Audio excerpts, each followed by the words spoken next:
We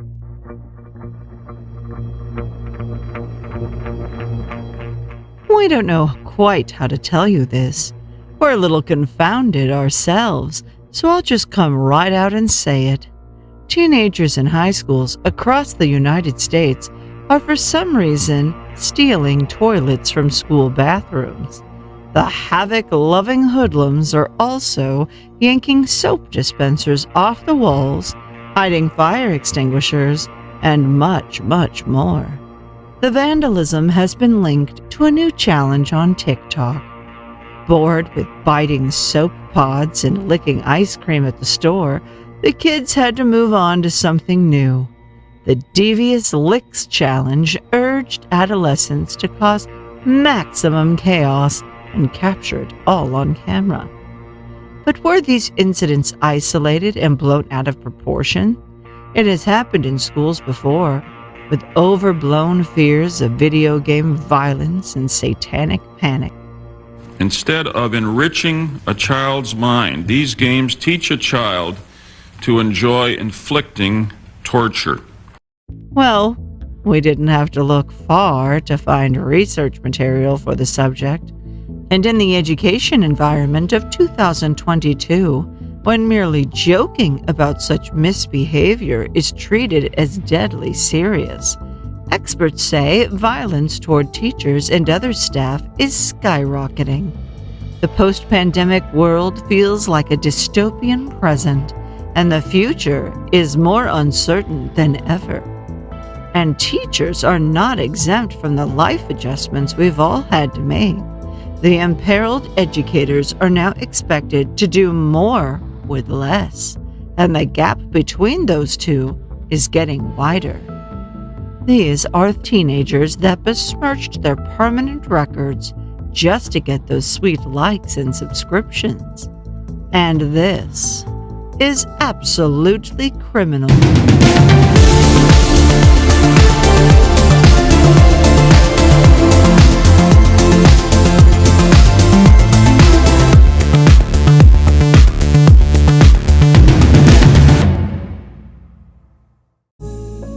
School shootings have been a teacher danger for decades now. As we noted in episode 9 about Ethan Crumbley, every teacher knows that they could be confronted by someone intent on doing them harm. Statistically, it's very unlikely to happen to any one individual, but none of that ultimately matters if you become a statistic yourself. This is Robert Butler Jr., age 17, son of an Omaha, Nebraska police detective. Robert Butler Sr. Jr. faced big expectations from his namesake. They had just made a big move from Lincoln to Omaha. It was only 57 miles by car, but that put Jr. in a new school district. Anyone who experienced a big move in childhood knows the transition to a new school can be difficult, but he really didn't help matters when he rang in the new year by driving on his new school's track and field. He received a criminal trespass citation, and when his father found out, as punishment, he took away his son's car and placed a lock on the garage. Junior was known to have anger issues and was already upset with some terms and conditions his father had imposed on him. Friends say he talked about his father being too strict and was furious at not being allowed to play certain video games, like at his mom's. The car restriction might have seemed like the final straw, but the one that broke Junior's back would come 4 days later. This is Millard South High School in Omaha, Nebraska. On January 5th, 2011, Assistant Principal Dr. Vicki Casper was looking forward to her 59th birthday the next day. She arrived at work punctual as usual and eager to get started. She also looked forward to helping the 2,100 students enrolled that year. That morning, she and 45-year-old Principal Curtis Case had a serious matter to address. One particular student was rebelling against authority, and not just the typical teenage tantrums. His animated displays of anger were on the rise. Vicky Casper arrived at her office that Wednesday morning, expecting a normal day, and why wouldn't she? Most people rarely contemplate the kind of worst-case scenarios depicted in those TV shows. That's the kind of stuff that happens to other people. Until it's your turn. They called Robert Jr. out of class at 8:10 a.m., and after a few minutes, Jr. walked into the office. He was confronted by Vicky about his vehicular mischief, and it was decided he would be suspended for 19 days, effective immediately. At 9:23, he was escorted from the campus by a school resource officer. Junior returned home, and at some point, his father left the house to run errands. He seized this as his opportunity to grab his father's .40 caliber semi-automatic service pistol. It is unknown exactly what his thought process was at that moment, but a Facebook post he made offers a few clues. We'll show you that in just a moment, but first, who was Junior? And why was he seemingly bent on revenge? His parents divorced when he was 4, and he lived with his mother in Lincoln until October of 2010, when he moved to Omaha to live with his father. The exact reasons for the move are unclear.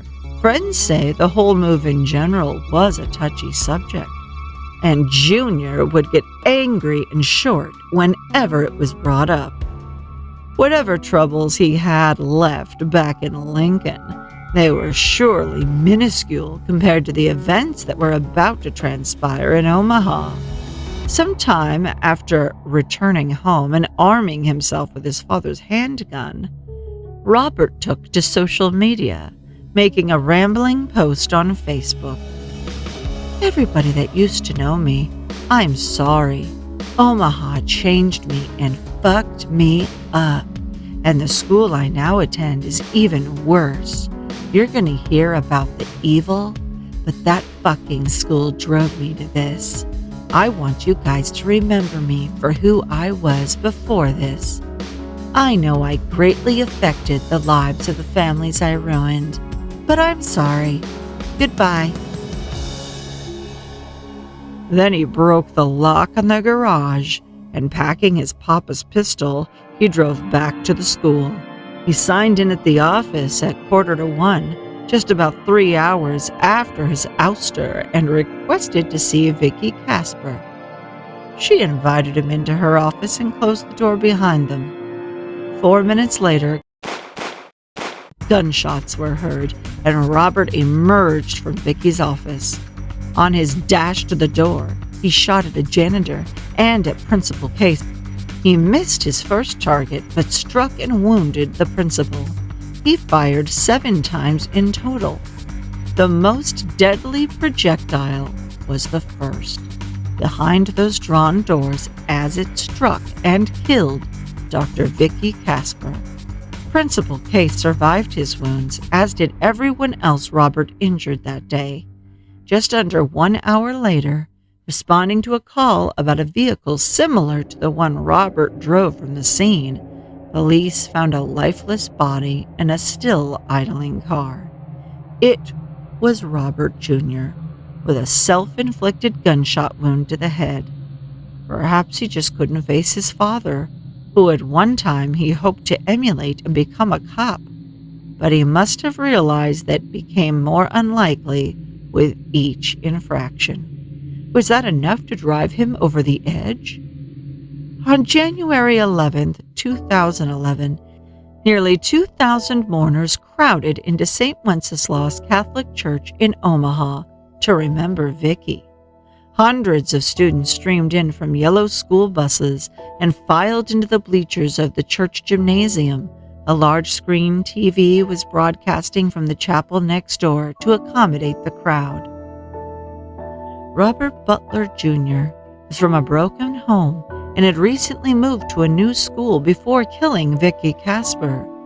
2 years later, and 1,500 miles east, another recently transplanted student would take out his teacher. October 23rd, 2013, just after midnight on a dark highway in Topsfield, Massachusetts, police patrolling the area spotted a tall, slender teenager in the shadows walking along the shoulder. They identified the youth as 14-year-old Philip Chisholm, a student at nearby Danvers High School, but being caught violating his curfew on a school night was the least of his worries after cops searched his backpack. Inside, they found a ski mask, gloves, a hooded sweatshirt, and a box cutter. The slicing implement was covered in blood, so Philip was given a chance to explain the source of the ruddy residue. The girl was his only response. Colleen Ritzer was a math teacher at Danvers High School in Danvers, Massachusetts. Her students loved her for her willingness to help them with any problem anytime, and regularly stayed hours after class to tutor her students. Mathematical mentoring came easily to Colleen, and she continued up until the very end. On October 22, 2013, a couple of her students stayed after class. One of them was 14-year-old Philip Chisholm, who Colleen knew was struggling with his schoolwork. She noticed he was having a little trouble fitting in, having just moved to the New England town of 28,000 from Tennessee. So she asked him about the hometown he hailed from. Philip became visibly angry, as witnessed by another student, and Ms. Ritzer attempted to change the subject. A few minutes later, and perhaps to excuse herself from the awkward exchange, she headed for the restroom. She was seen here exiting the classroom, smiling and waving what would be her final farewell to a teacher down the hall. Colleen didn't know it, but she was being followed. Seconds after her exit, a student's head popped into view of the camera. It was a nervous-looking Philip, who appeared to walk forward a bit when he felt the presence of an electronic eye keeping watch on the hallway. He needed a disguise, perhaps because of the adrenaline and hormones waging chemical warfare on his brain. He mistakenly thought his hood would hide his identity. So on he skulked, trailing in the teacher's much smaller footsteps as she entered the bathroom. At the last moment, Philip donned a pair of gloves and invaded the girls' bathroom just 30 seconds after Colleen went in. What happened next was more brutal than any fiction. The exact sequence of events are unknown, but it was unquestionably a horror show.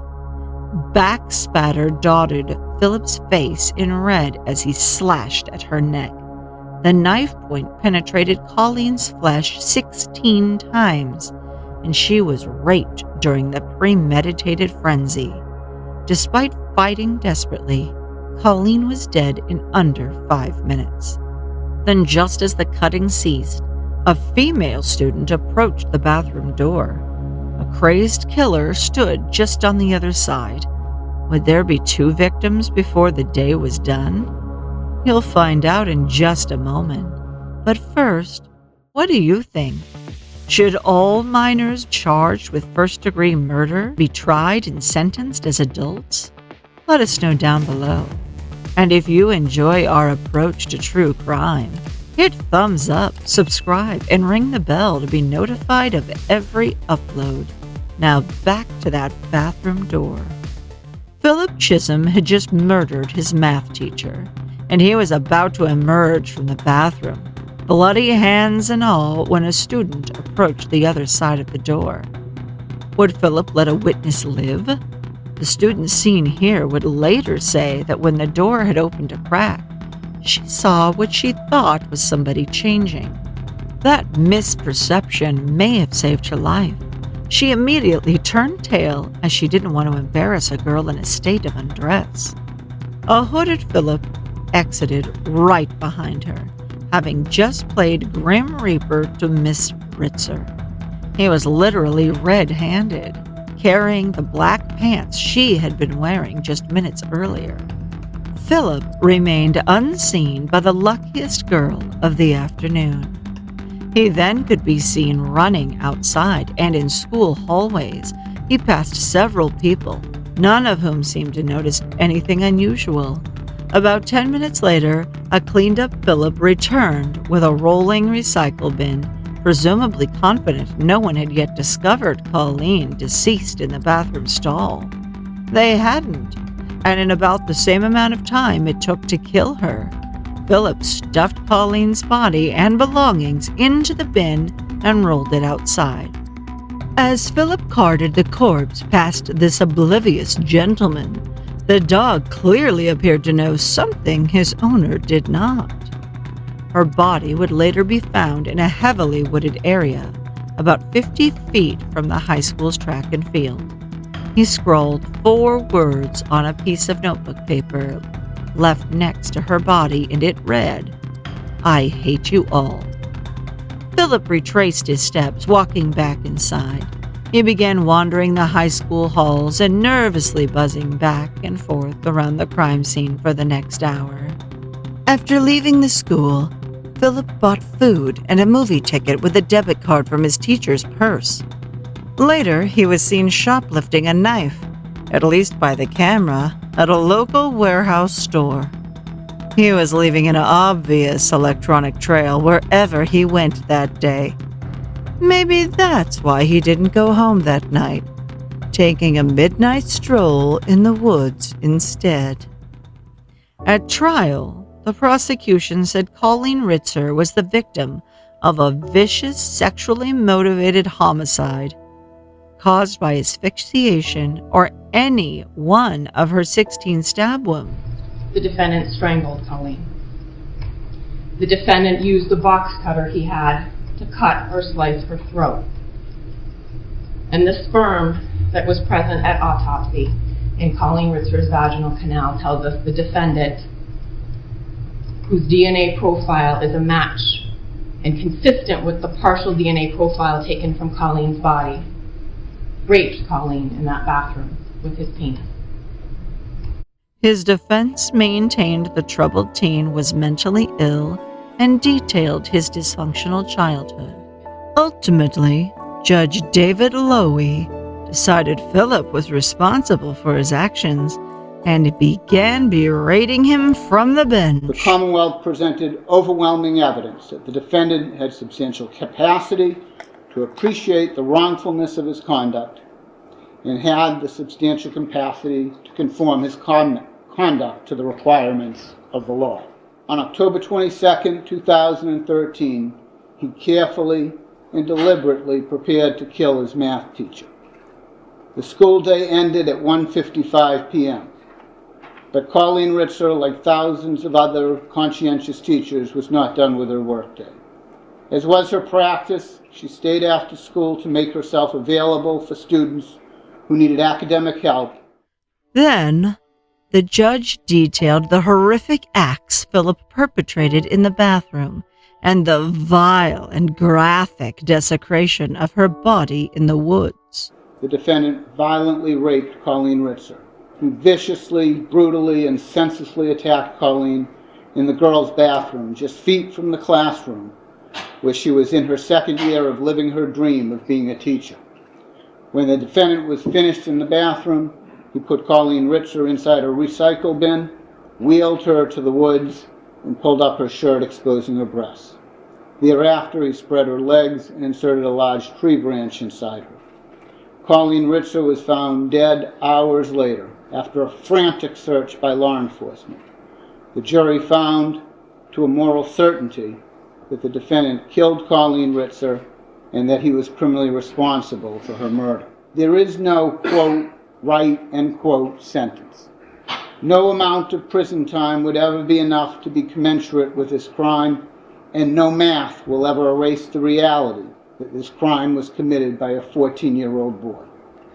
While this court is constitutionally required to consider that there is always the possibility of redemption, even if the defendant were to live a perfect life from this moment on, his repeated stab wounds to Colleen Ritzer's young body will remain indelible with Colleen Ritzer's family, friends, and community. I will punish the defendant for the murder of Colleen Ritzer, and I will punish him for the rape, as well as the armed robbery of the underpants she put on the morning of her death.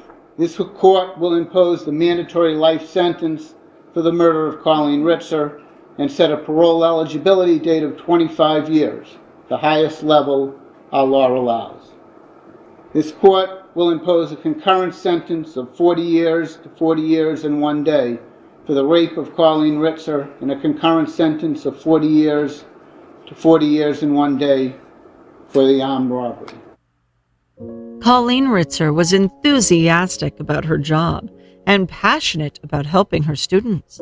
She had always dreamed of being a teacher, and her gratitude showed in everything she did. Teachers train for several scenarios when it comes to workplace danger, but Colleen could never have anticipated the inhumane ending to a mundane Wednesday. Her family and friends are keeping Colleen's legacy alive, making sure the evil that was done to her is forever outshined by her generous heart and gentle spirit. Thank you for joining us tonight. A vigil for a beloved teacher from Fairfield. This is Noema Graber. She taught at Fairfield High School, and her body was found earlier this week at Chautauqua Park in Fairfield. Fairfield's about 2 hours away from Des Moines. 2 students from Fairfield High School are charged with her murder. Our final story is still developing, so remember that anyone charged with a crime is innocent until proven guilty. Noema Graber was a high school Spanish teacher in Fairfield, Iowa. She was beloved by her students and family alike. Here's what she wrote in her personal journal sometime before she was allegedly ambushed on her nightly walk. It gives an idea of not only her philosophy for teaching, but for living. When I have difficult students, I will try to see them as they are, just children. I may be the only grown-up person that will teach them not only Spanish, but how to behave and to interact with others. Perhaps that is just what she tried to do with students Willard Miller and Jeremy Goodale, both 16.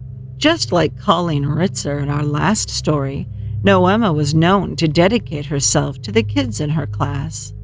Police say that on November 2, 2021, the teenagers murdered the Spanish teacher whose body was found with head trauma under a blue tarp.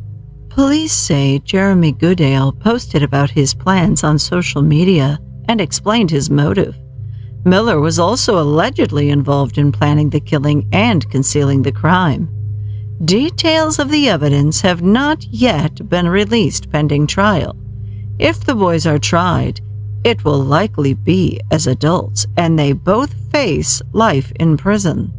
The Iowa Supreme Court ruled in 2016 that juveniles are required to have a chance of parole when sentenced to life.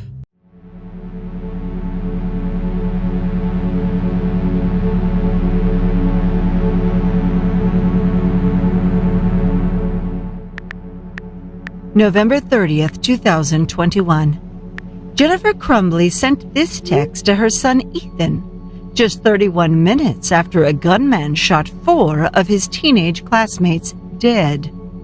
She had been at the school earlier that morning because Ethan's teacher discovered a disturbing drawing in his desk. While not an outright threat, several concerning phrases were written amidst illustrations of a gun and a bullet. This is the developing account of another familiar American tragedy that could have been prevented in so many different ways.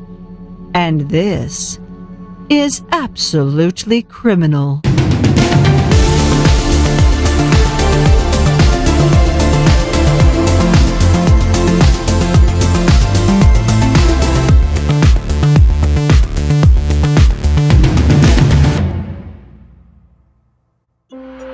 Tuesday morning, November 30th at Oxford High School in Michigan.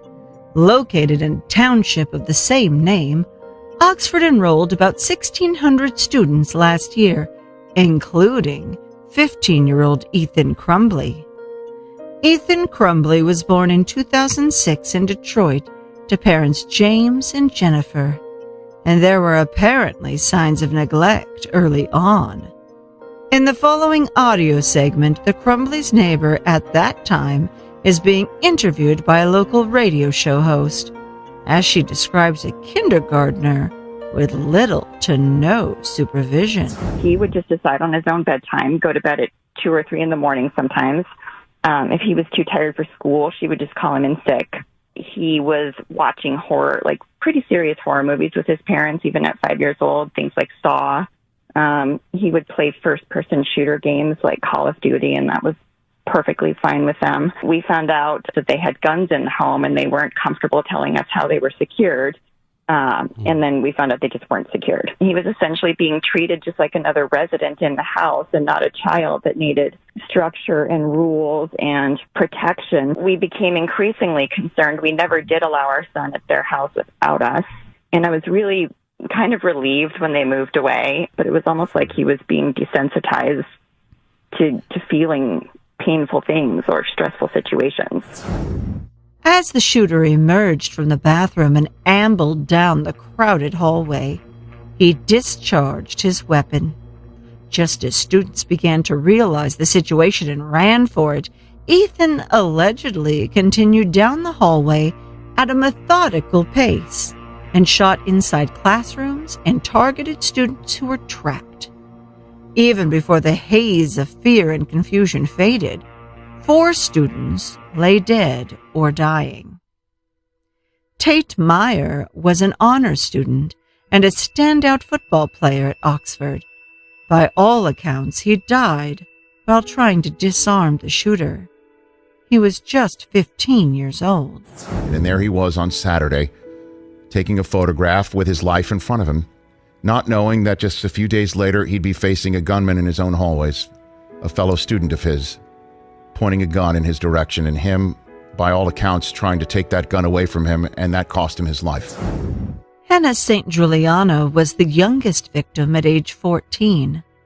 She wanted to play basketball at Oxford High School and was remembered by friends for her kind heart and silly personality. Hannah was an amazing, sweet, kind soul. A wonderful representative of humanity. What humanity should be. That we look out for each other and care for each other.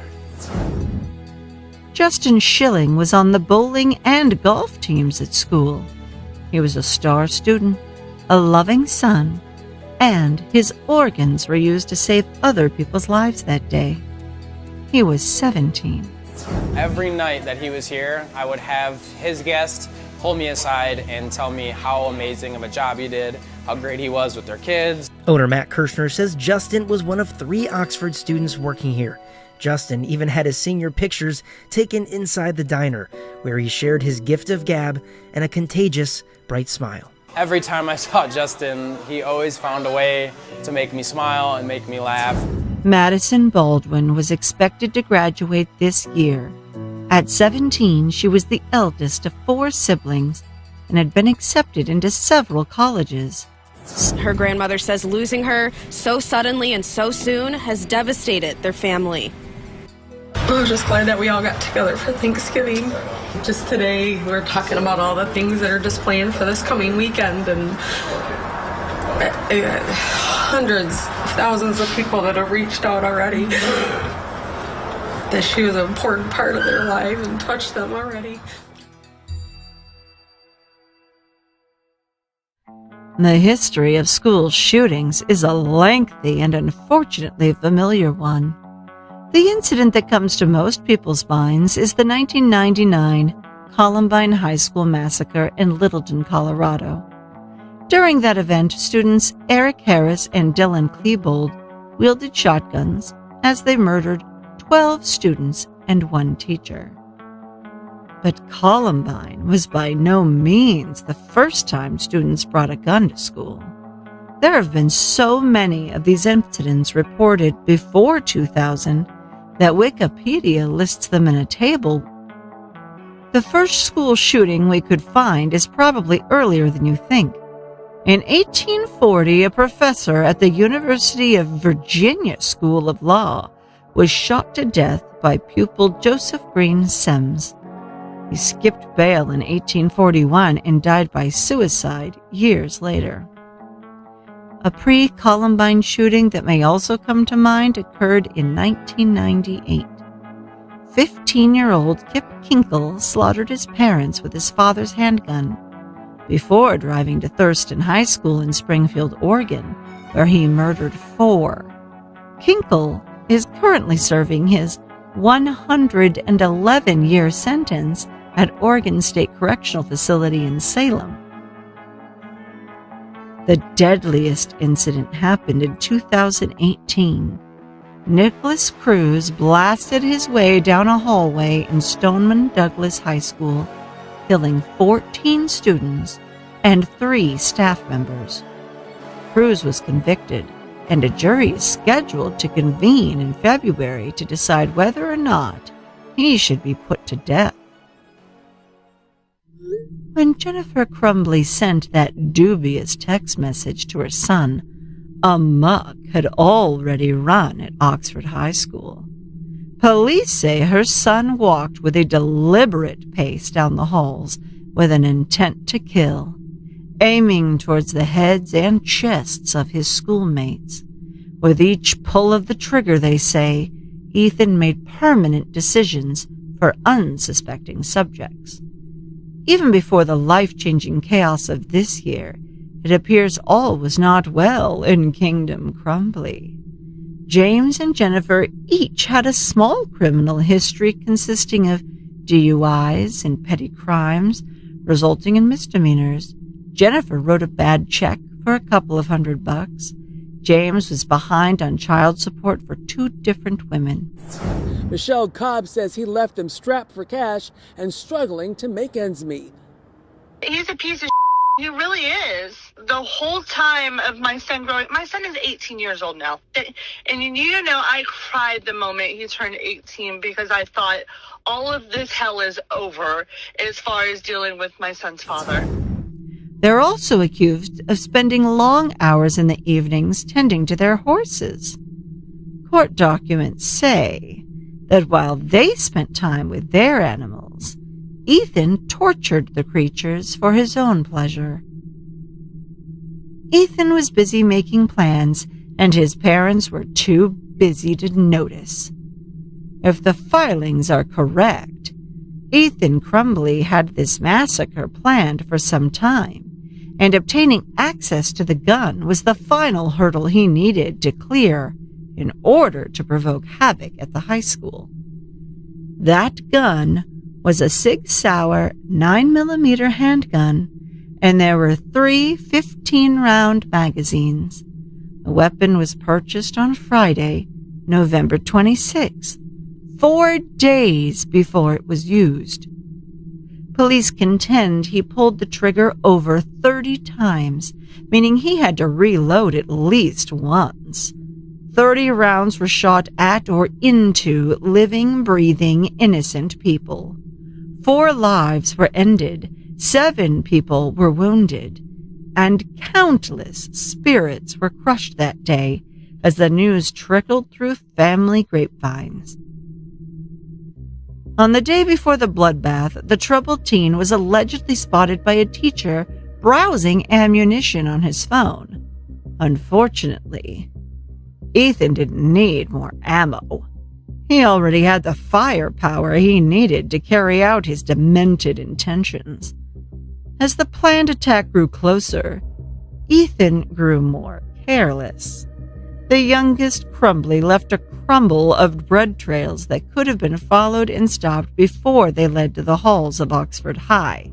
Cops say he'd been sending disturbing texts to his mom about his state of mind lately, and he was making dark and ominous posts on social media. The case is unusual in 2 aspects.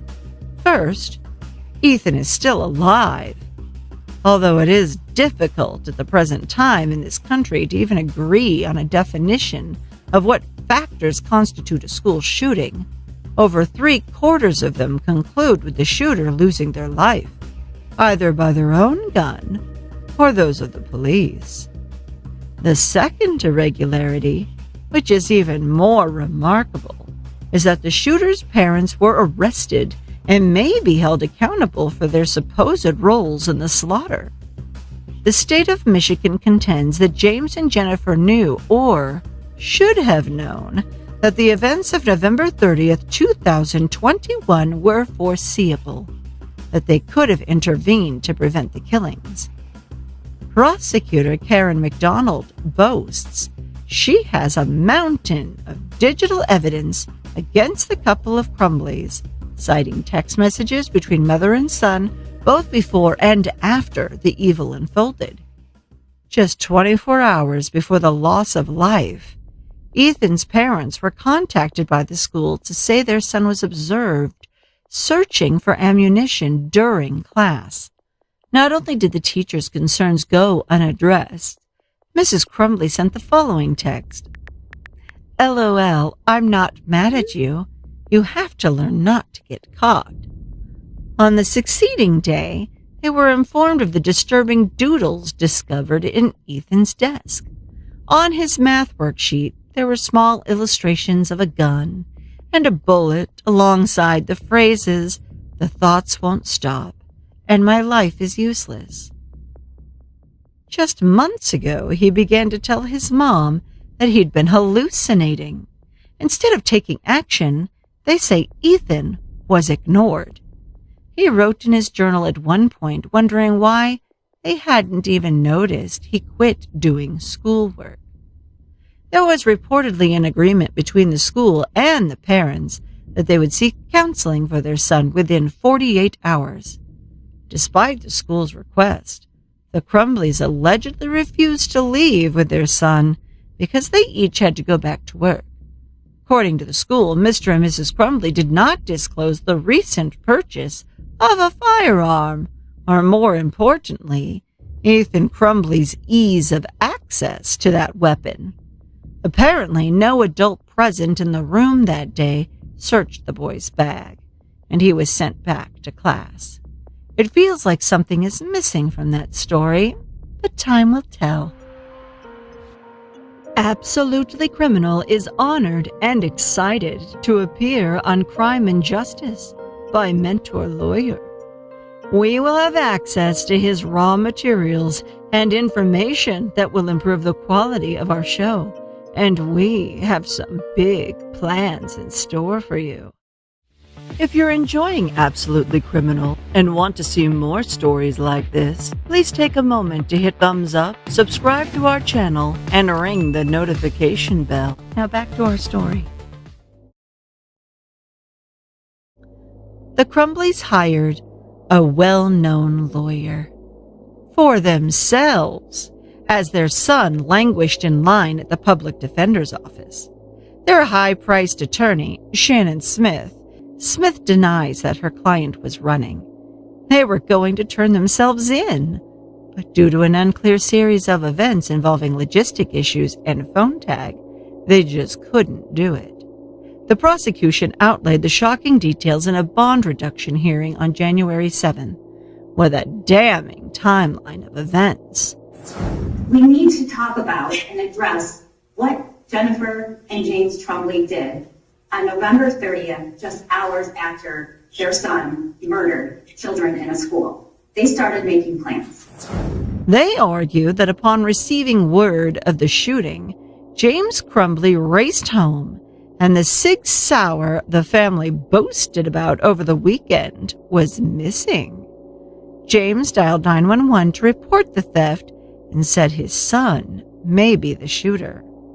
Simultaneously, Jennifer Crumbley texted a desperate plea to her son, "Don't do it." While it was initially unclear, we now know this text was sent after the shooting.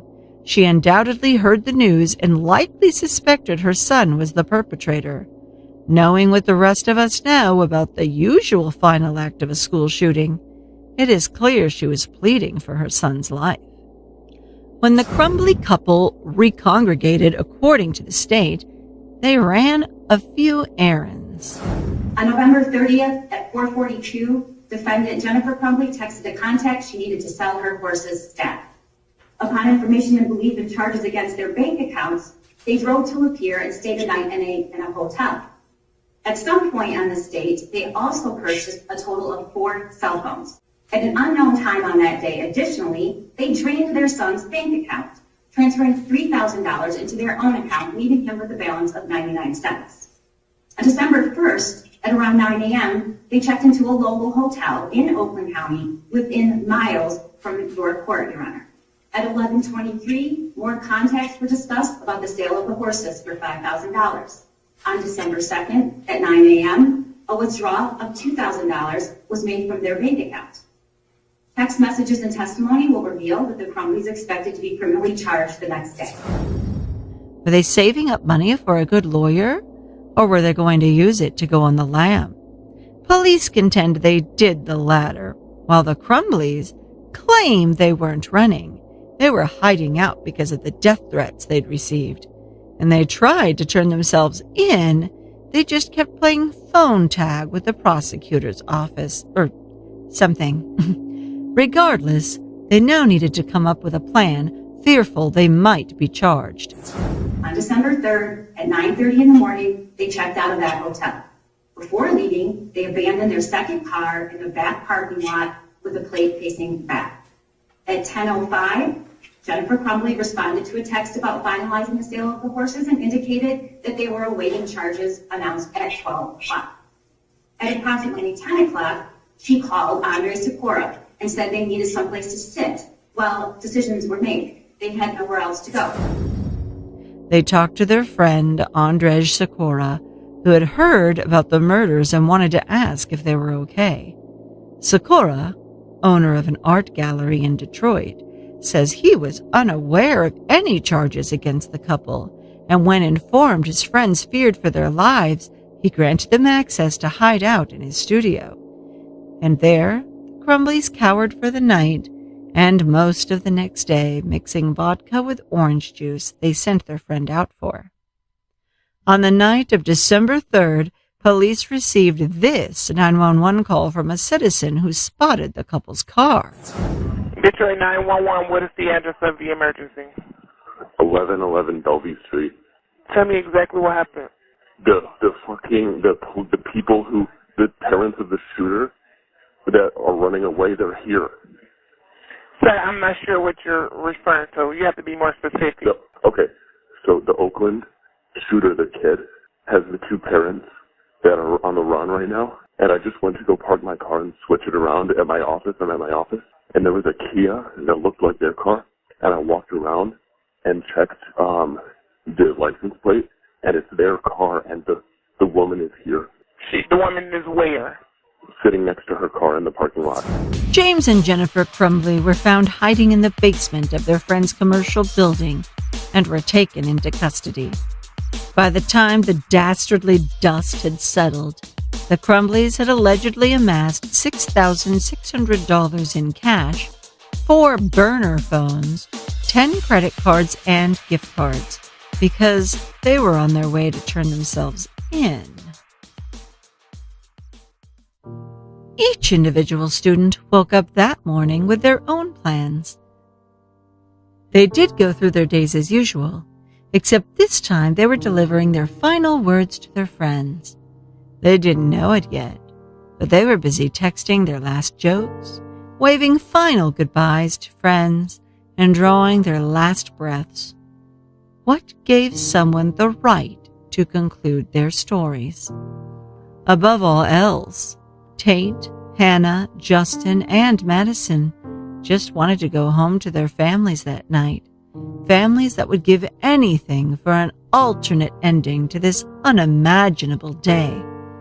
Loved ones that are left to somehow pick up the pieces of their own broken lives, all because of a mentally unstable kid with access to a gun. Yet again.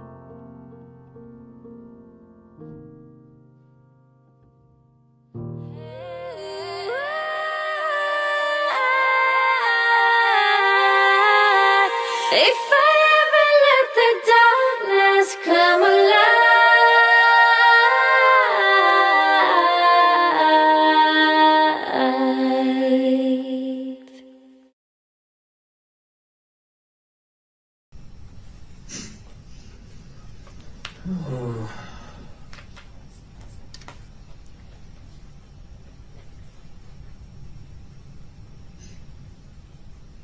name is Ethan Crumbley, aged 15,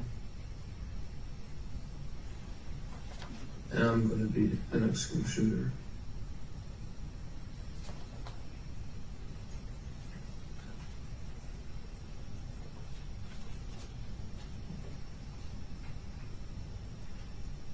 I thought about this a lot. I can't stop thinking about it. Like, it's constantly in my head. Every conversation I have with someone, no matter what, I'm thinking about it and I can't get it out.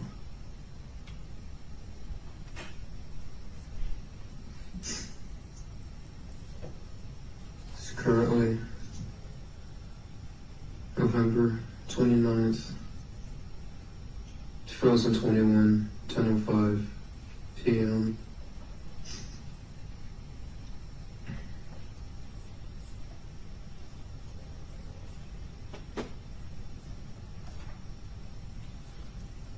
The school I'm shooting up is Oxford High School.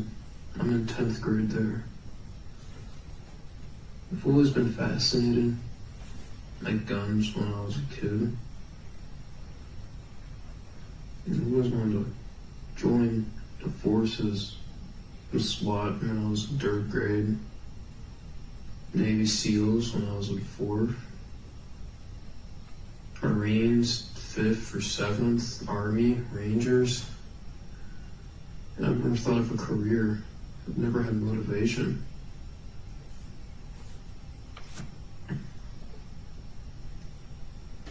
I kept lying to myself that there was something out there for me. There was something that was going to make me happy. That was going to provide me a happy, loving, caring life.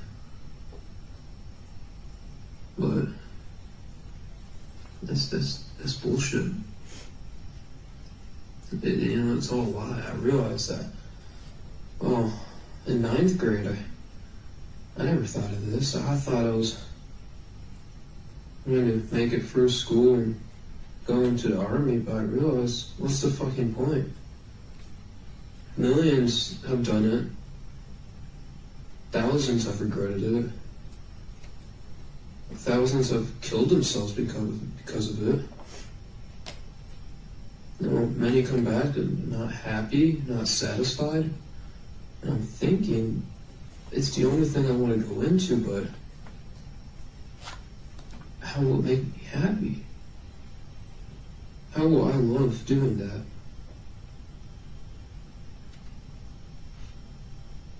How do I love?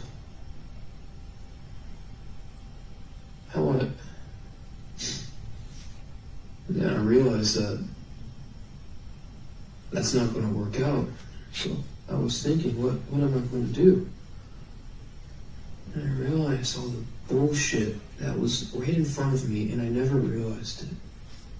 I was always the kid who said, work hard in school and you'll get a career in life.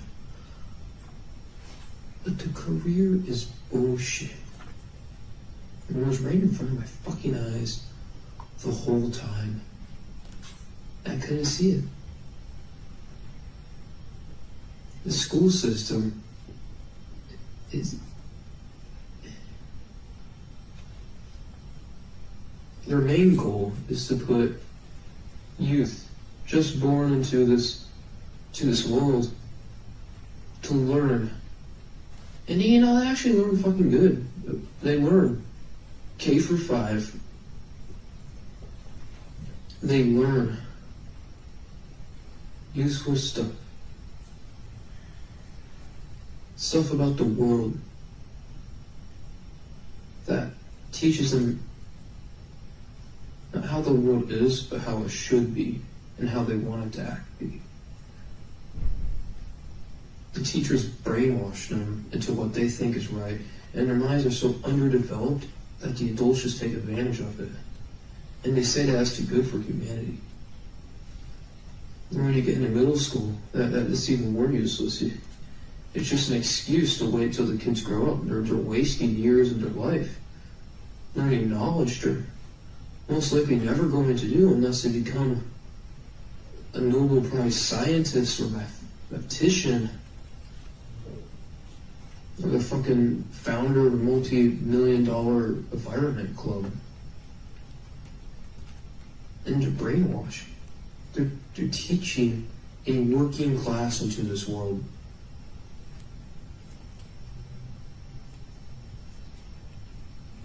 There's no teaching of working class centuries ago.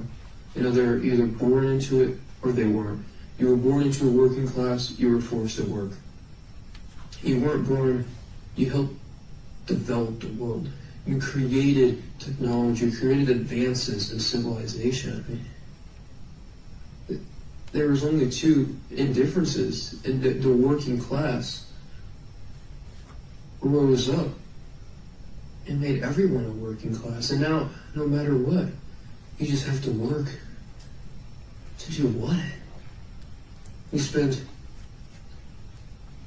15 years of your life just hard studying and trying your hardest to achieve the best out of anyone in any school. And then you get accepted into college. And you could be rich, so you don't have to worry about it, or it could put you into thousands of debt.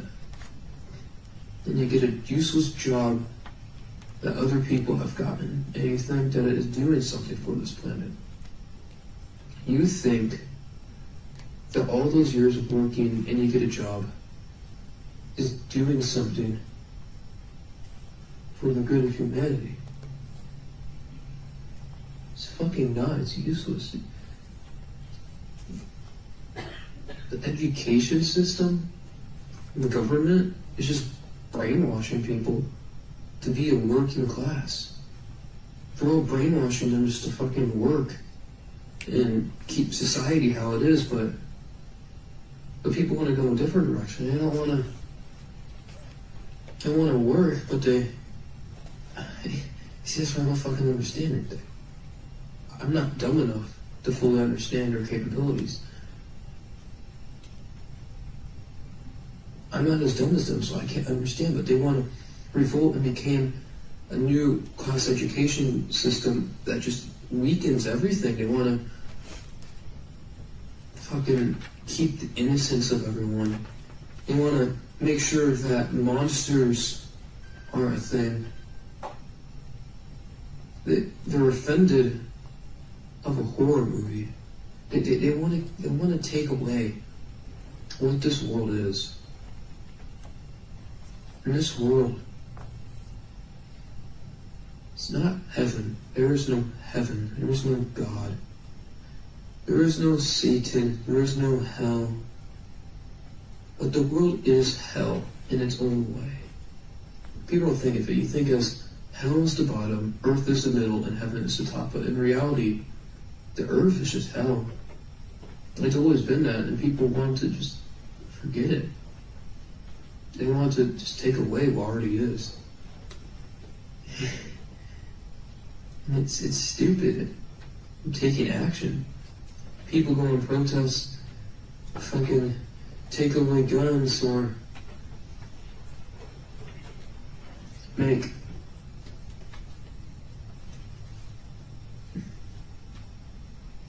what I'm doing. I believe I am one of the first people to do this.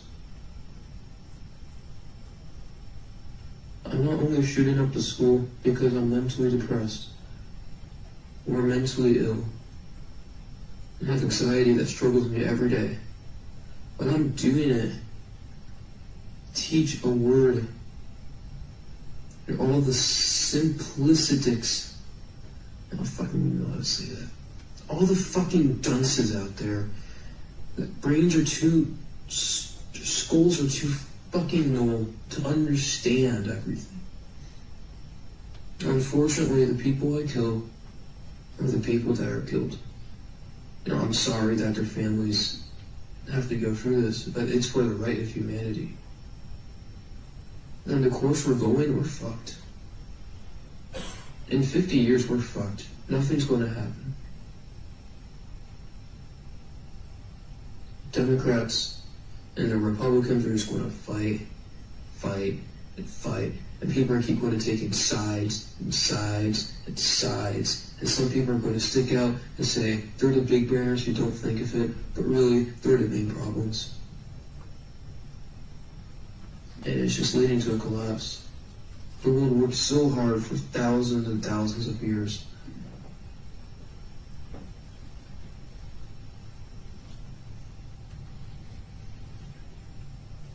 And war happened. Peace was a thing. People understood everything. People understood the logistics of human civilization.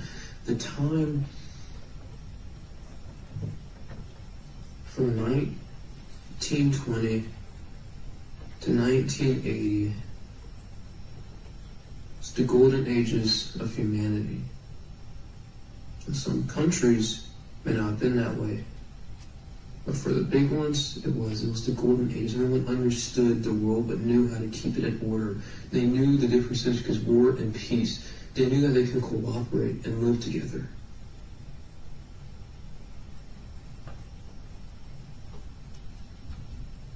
But now people are just taking that away. And what I'm doing is an act to show that people are taking it away, and I'm trying to preserve it. To show that no one is safe, no matter how hard they work. Your protests aren't going to do anything. They're just words, they're not actions. No one would care if I go up to the school and shout a sign, "Aren't you innocent? Bring back the equality between violence and peace." They would think I'm fucking delusional. But to take action is what you have to do.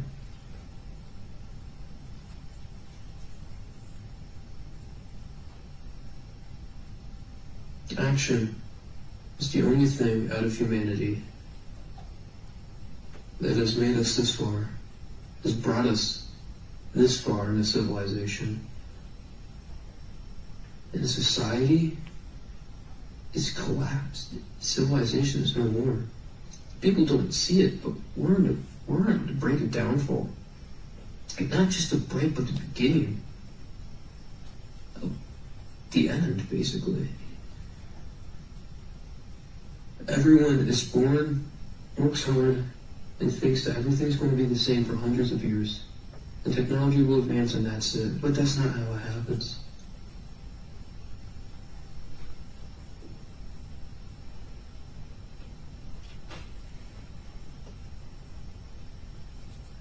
When the bell rings to end fifth hour, tomorrow, October 30th, November 30th, 2021,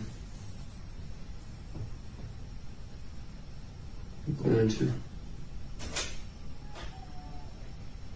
walk to the dividend between the boys and the girls' bathroom. I will have my black jacket on, and I will walk behind someone, and I will shoot a bullet in their skull. Yeah, that's my first victim.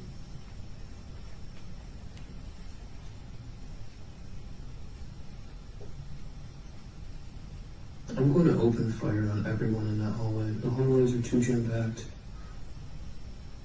I will try and hit as many people as I can. I will reload, and I will find people hiding. I'm going to teach them a lesson of how they're wrong, how they're being brainwashed.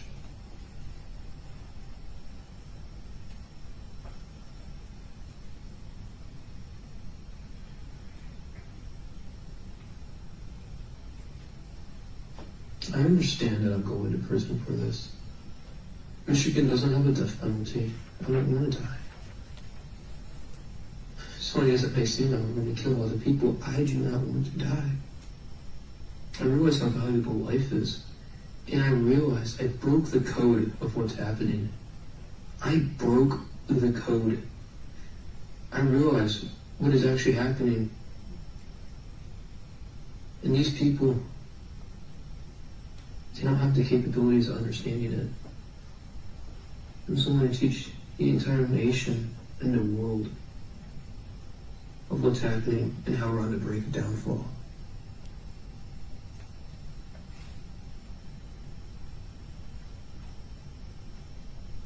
I'm going to be using the 6R SP2022. I brought it at Acme Firearms, Oxford, Michigan on Friday.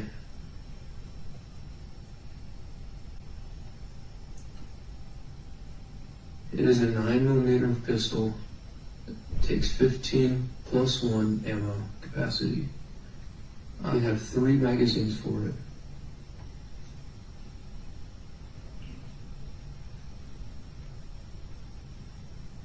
I've worn my mask for too long. I can't take it anymore. I've broke. I've fought it for years and for years, lying to myself over and over again.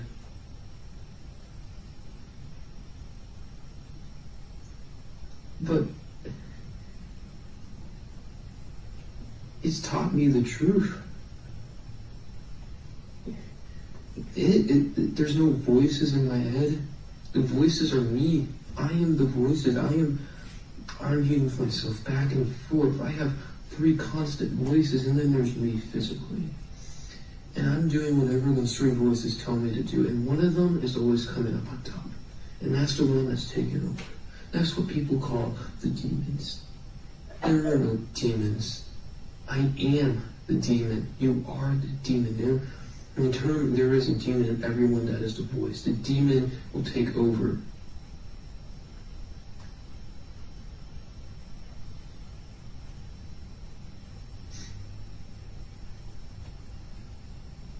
There's nothing I can do about it. My life is already on a downfall. If I don't do this, nothing will happen. The world will collapse. I will be in misery. I'll probably just end up in a useless career in the army and killing myself. What use is that? I have the chance to teach the world to become a better place. And I have to take that chance. I've missed many opportunities in my life, and I'm not missing this one. I'm going to try and flee the school for as long as I can, until I get caught.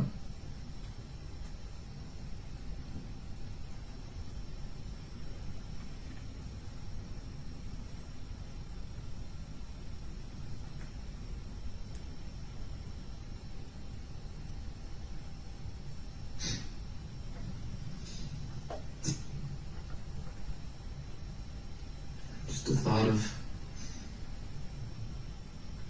there's so many people who think they're going to live a life, going to go to college, have a great career, get a family, grow old, die happily. But they don't know that in less than a day, we're going to die, and their lives are going to be changed forever. I understand my consequences. I understand that people put me in prison for this. I've already said goodbye to everything. I went through all the phases. I'm surprised I even do it today.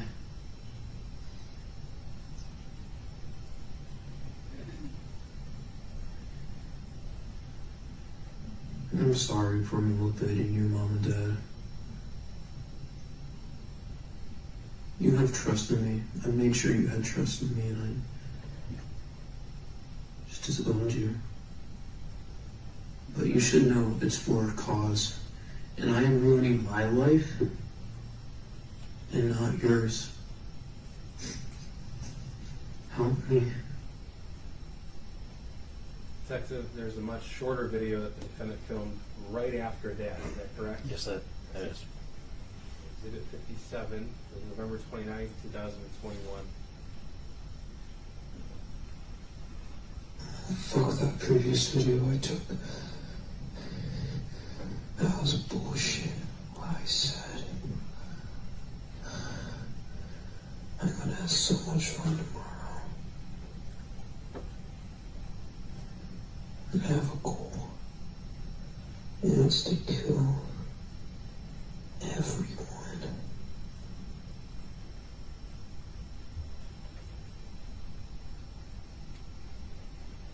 Judge, I have no additional questions for this witness. The counsel approach? Yes. Regarding this time? Yes.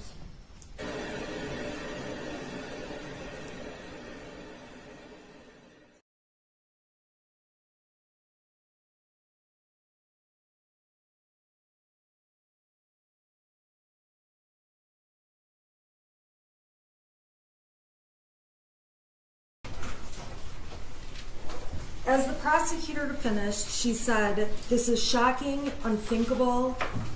I believe there were other words used throughout trial. Unbelievable. Obviously, unbelievable, unthinkable, unfathomable. And the reason that's the case is because it was unforeseeable. No one expected this. No one could have expected this, including Mrs. Crumbley.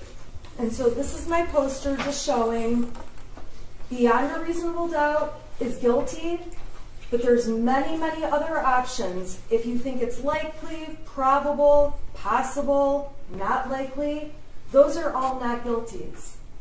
You have to be sure beyond a reasonable doubt. When you look back in hindsight, it is easy to say, this could have been different, that could have been different, this would have changed. And the other circumstance, the second one that makes a huge difference, is when you get full context around the evidence that is being used. And in this case, the prosecutor has cherry-picked little bits of evidence out of mountains of evidence to put in front of you with no context to explain what they're doing. The only judge, although Miss McDonald mentioned she's been a judge and was a judge several times during her jury selection, the only judge in this courtroom that matters is Judge Matthews. And the only other people whose judgment matters are the 12 of you who will collectively decide this case. I will openly admit that I'm a lawyer who messes up. I get thrown off when I'm surprised by something. I feel like I get overwhelmed when information is coming at me quickly. I say I'm sorry a lot. Evidently, there's a TikTok channel of me saying I'm sorry through this whole trial. And all I'm saying is that I'm human. So during this trial, I have stood before you and shown you all my flaws, and I embrace them, and they are a part of what makes me human. And so has Jennifer Crumbley. She got on the stand and talked about every nook and cranny of her life, things no one else in the world knew, in her family, among her friends. And she wanted you to see the whole truth, the entire truth, and nothing but the truth on everything. I saw a meme about a week ago that said, I'm trying to be a mom, trying to get exercised, stay hydrated, get enough sleep, text everyone back, and not lose my shit. And I've got to be honest, as a mom, a working mom, on most days, I'm lucky if I'm fit for human contact. I'm lucky if I've taken a true shower and didn't just grab a handful of wipes and scrub off the best I can on my way running out the door, putting on my makeup as I drive to court in my car. Because my life is not perfect and no one's is. And during this trial, you may have concluded that you don't like me, that you hate me. That's fine. I am just asking that your opinions about me as a person, and if you're one of the people who plans to make a TikTok about me, that you won't hold those opinions against Jennifer Crumbley and will judge Jennifer Crumbley's case based on the evidence about her and her family. Pretty early on, I realized I am Jennifer Crumbley and I could be here accused and sitting in her spot very easily. Now, in my house, we don't have guns. I don't have guns, but I do have children. And actually, I have an oopsie baby, my fourth one. I did not want 4 in 4 years, but that's what I was blessed with. I say I'm abundantly blessed. And I have kids that seem to have no issues. And at the end of the day, they're good kids. They go to school. We have no discipline problems. We have arguments here and there, just like every family does. I have a son that wants to hang out with me very rarely, but I have no belief that any of my 4 children would ever harm anyone else. And while I don't have a gun, I have a large butcher block on my counter with big knives that I use when I cook, and I enjoy cooking. My son plays a lot of video games. My son's online talking to a bunch of people as he's playing a lot of video games. Even though he has a cell phone, I don't go through it and look at his messages every day. And as he gets older, I do know he's interested in girls. If he starts receiving nude pictures of a girl on the cell phone I owned but let him use and gave him for his birthday when he turned 11, should I be held accountable for receiving child pornography if a girl sexts him over some inappropriate pictures? If my son decides he's going to send some pictures back and takes a nude picture of his bits and pieces, that's a 20-year felony. Am I then responsible because he sent a picture of his penis over to some girl? So the first place the defense finds reasonable doubt is in the fact that the prosecution is so desperate to prosecute this case that they admitted a mountain of evidence that, quite frankly, was unnecessary. Now, they say to you they needed to show you, they needed to prove the manner of death. We stipulated that 4 people died. We stipulated that it was the most horrific set of facts you could ever imagine. We stipulated that what happened to Molly Darnell and Christy Gibson Marshall was horrible. But this prosecution, putting that evidence on, was designed to inflame you and make you emotional, strike your sympathy, and get you to hate Mrs. Crumbley. When Brian Maloche testified, another example came about where the prosecution had him testify that Mrs. Crumbley said to delete his messages, clear your cache. And I'm so thankful that the rest of the world sent me emails that I don't know how to pronounce cache, because now I do. And when Brian ended up seeing the messages before clear your cache and after clear your cache, he realized, oh, she wasn't asking me to delete messages. She wanted me to refresh my web browser to see if the Facebook had actually deactivated. There's also no context around some of this little bits and pieces of useless evidence, like Jennifer Crumbley saying that her son was an oopsie baby. I call my son that, so what? Does that mean I hate my son? Does that mean I would be okay if he went and killed a bunch of people and or if he committed suicide? No! Calling your child an oopsie baby was designed to try to make her look bad with no context. And part of what made me realize I could be in Mrs. Crumbley's shoes is I have sent texts to my husband saying, our daughter is a psycho today. On the way to school last week, she's crying she doesn't have people to sit with at lunch. I texted him, she's a nutcase. I don't know what to do. I don't know how to handle this. I don't have time for this.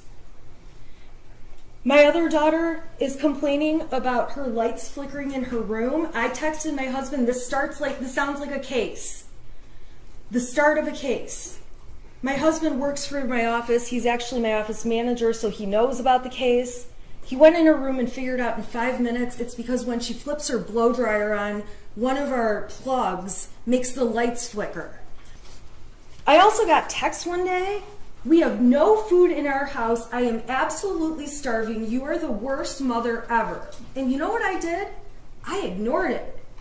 She was mad we didn't have the right kind of chicken ramen when we have 85, I like the number 85, when we have 4 other flavors of ramen, and there's about 100 other things she can eat. And I knew she's not going to starve to death, but taken out of context, it makes me look like a neglectful mother. And when I'm driving home from court every day, I'm getting messages, will you at least call back? And I don't, because I know what they want is for me to run through the McDonald's drive-thru and bring everyone a Coke. I do stop and get myself a Coke, but I am not getting a round of drinks every day for everyone, and I've realized it's easier to not answer the phone. Next, they went to March 16th through 19th, which was broken up into 1 million exhibits that, quite frankly, were out of order, threw me off my game, helped create these beautiful TikToks. These are all the Facebook messages between James and Jennifer. So when you look at those Facebook messages and consider, and this includes the photographs and the GPS stuff, that they're using this much compared to this much over the period between January 2021 and the shooting. This is a very little bits in time compared to the grand scheme of things. And while the officer testified and played games with me that he's not sure this is the best evidence against Mother, you better believe if they had better evidence, they'd be up here showing stronger and better evidence. This is it, ladies and gentlemen.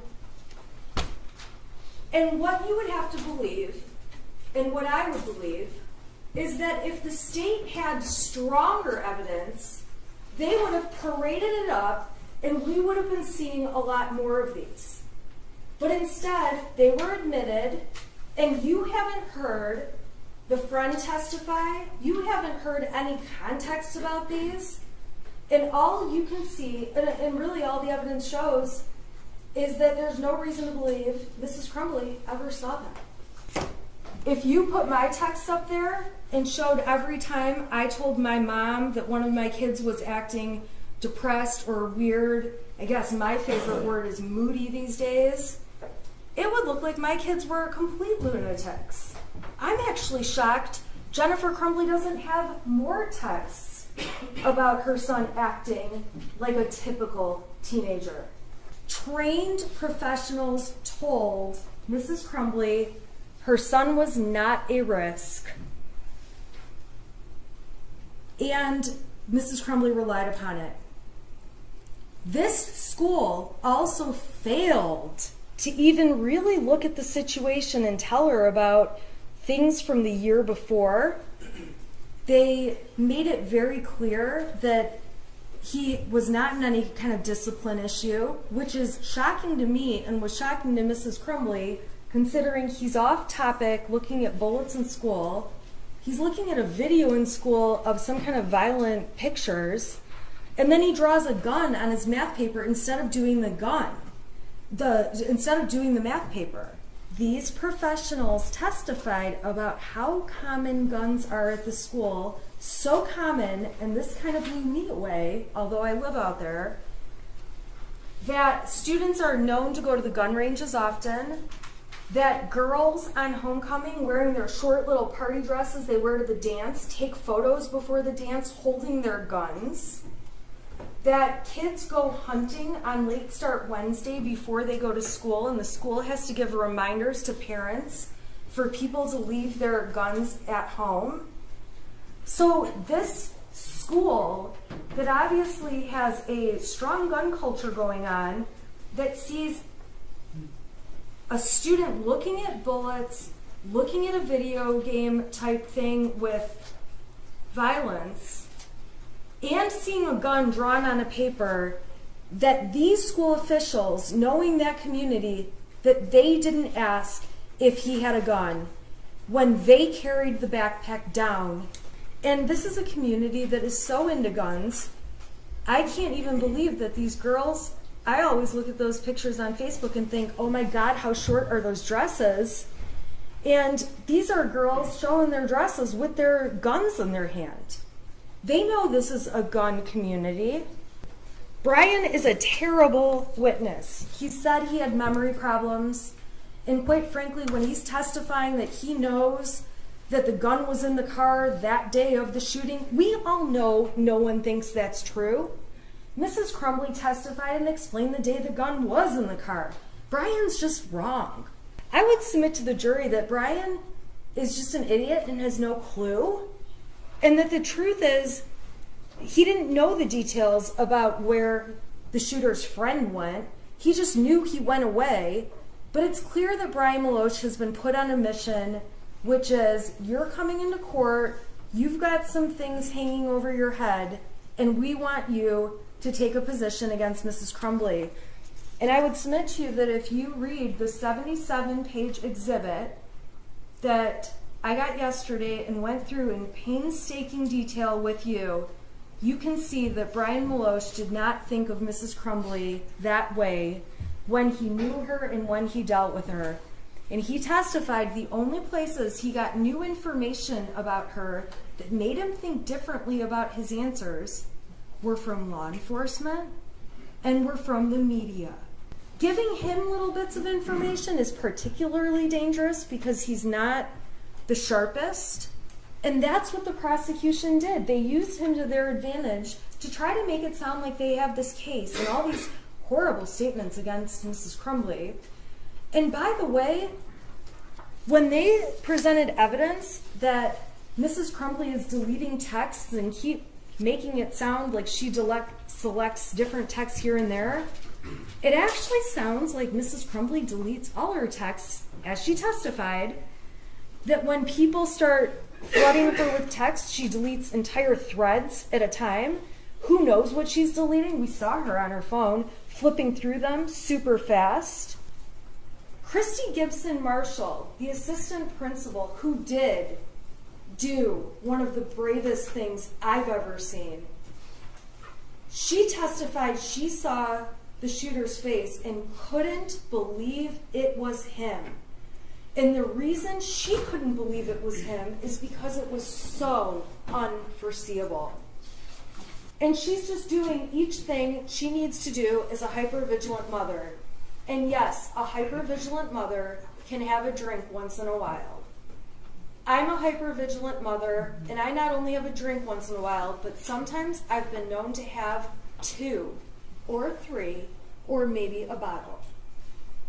She's going to the gun range for him, not because she enjoys it. You can tell how much she loves it when she gets up there, shoots a couple shots, and then just stands there letting him enjoy the activity he likes. And I do the same thing for my kid. He likes to go to skate parks. I would rather do anything but go to the skate park. But I sit there and watch and say, oh, that was amazing. And all I hear is, Mom, watch this, Mom, watch this, Mom, watch this. And I would rather do anything else. But Mrs. Crumbley on that day is trying her best to bond with her child and have a relationship. Showing the pictures of the messy house was just not necessary. And the prosecution explained to you they weren't trying to prove she had a messy house, but much of it was just so unnecessary that I would suggest they are trying to make her look bad. They do kind of make her look a little bit like a hoarder. But if you saw pictures of my house right now, like a snapshot in time, you'd be just as horrified. I've been so busy getting ready for this trial, ready for all the fun we've had in the court and through these last few weeks. I still have my Christmas trees up. I was complaining to my husband the other day, oh my God, we still have our Christmas trees up. This is embarrassing. And he said, hey Shannon, we still have ceramic pumpkins up. And I realized, oh yeah, all of our fall decorations are out too. And right now, I have piles of laundry all over. My kids over Christmas break put together stacks of stuff I need to take to the Salvation Army. I have donations of my own that need to go. My house right now, if they did a search warrant today, would look just as bad as Mrs. Crumbley's, and it says nothing about me parenting my child. Reasonable doubt can be seen in the video, when Mrs. Crumbley first sees her son at the substation, her reaction to seeing him in this complete state of disbelief as to what's going on is to look at him and say, why? Why? She doesn't look at him and say, I knew you were going to do this. She doesn't look at him and say, see, I knew we shouldn't have bought that gun. She says, why? Why? And when he says, take care of Dexter, she cannot believe that's her son and goes back into the other room with her husband and says, what the fuck? He didn't even care. And while the prosecution asked questions about, well, she's not sobbing, and we hear sobbing, and that's clearly James. James is sobbing. When you look at the video, if you decide you need to see it, Mrs. Crumbley is dabbing her eyes and wiping her eyes. And fine, she's not the crier some other people are. She showed sadness in the way that she shows sadness. And for these officers to get up on the stand and say, she didn't behave like the mother of a school shooter should behave, is nonsense. None of them have ever dealt with the mother of a child, a teenager, who has just killed people and shot many others. You can find reasonable doubt in the fact that the police officers are very, very biased in this case. There is no doubt this is one of the most awful situations any one of them have ever been involved in. But it's also very clear they have a narrative that Jennifer Crumbley is responsible, and when they came in here and took that witness stand, they were going to mess with me on questions that were so stupid. Like this ATF agent telling me he doesn't know if teenagers could lie. Everyone in the room knows a teenager could lie. That was a low ball. Just answer the question. I text, I am going to drive home from my office right now. I'll give you a call in about 40-45 minutes so I can get all of the bond factor information written down for you for Marielle and me. I'm asking for bond information so we can go to the court in the morning. Your Honor, I'm going to object. There's a prior ruling. She cannot be a witness. That was already dealt with. Sorry, I thought I was arguing off the evidence they admitted. Well, you can argue off the evidence. Okay.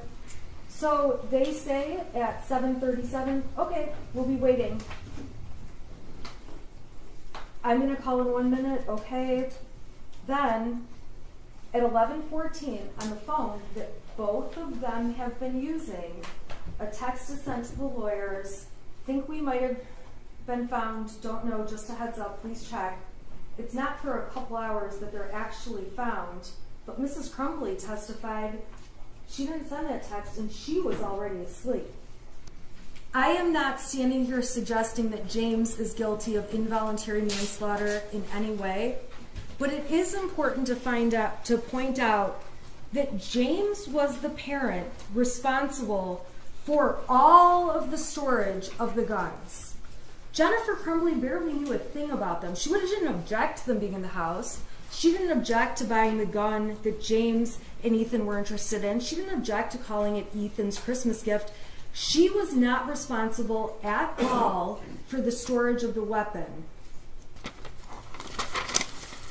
I am asking that you find Jennifer Crumbley not guilty, not just for Jennifer Crumbley, but for every mother who's out there doing the best they can, who could easily be in her shoes, for every parent doing the best they can, who could easily be in their shoes, for every parent that has snippets of text messages that could be read and make them look like horrible monsters, for every parent that has fights with their kid on text message that also could make them look like terrible parents.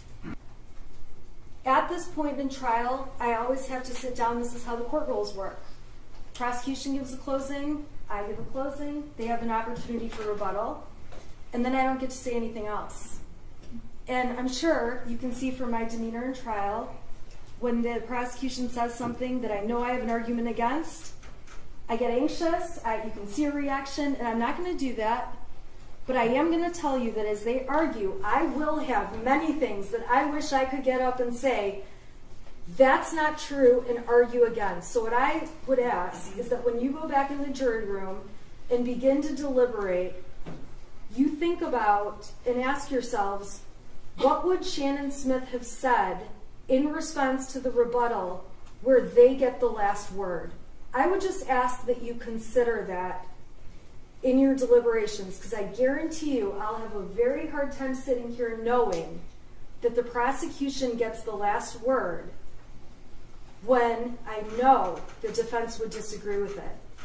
And I am asking each of you to vote that Mrs. Crumbley is not guilty, because she is not guilty, and because a not guilty verdict is the only fair and just result in this case. Thank you.